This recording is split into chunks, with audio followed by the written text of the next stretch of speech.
I teach a second year elective on retail pricing strategies and tactics and a first year core course on statistics for managers.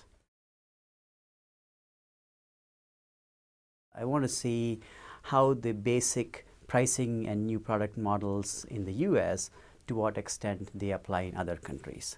And the second thing I like to see is what aspects that we learn from one country might actually work in a different country or be useful in another country, and what aspects that don't transfer that easily.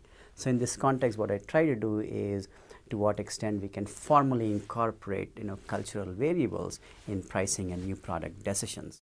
The notion of belief in karma is pretty well said in a key cultural variable in India, and it plays a pretty interesting role in terms of how consumers view advertisements. For example, in the Western world, they tend to discount advertisements a lot, and so but whereas in India, people tend to believe the advertisements, or more so their expectations about a new product are actually higher than in the Western world, or more realistic. Part of the reason is that when in the Western world, people tend to have lower expectations about product quality, so that they can be either positively thrilled when they overperform, or it reduces the disappointment when it underperforms. And that effect goes away in India, for example.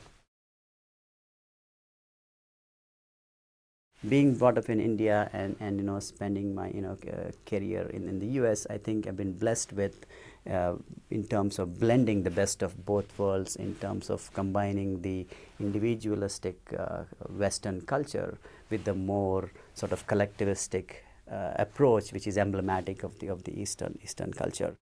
International experience and international education, are no longer value-added qualities.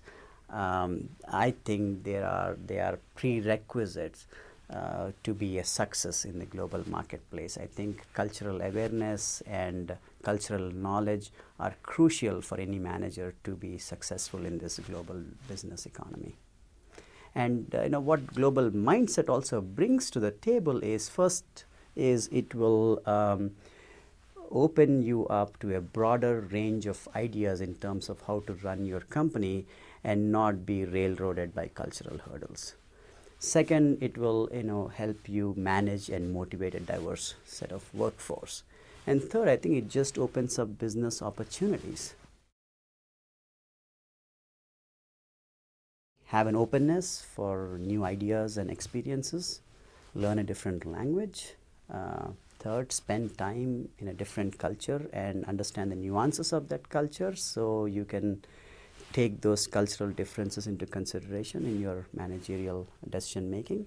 And lastly, I would say develop empathy.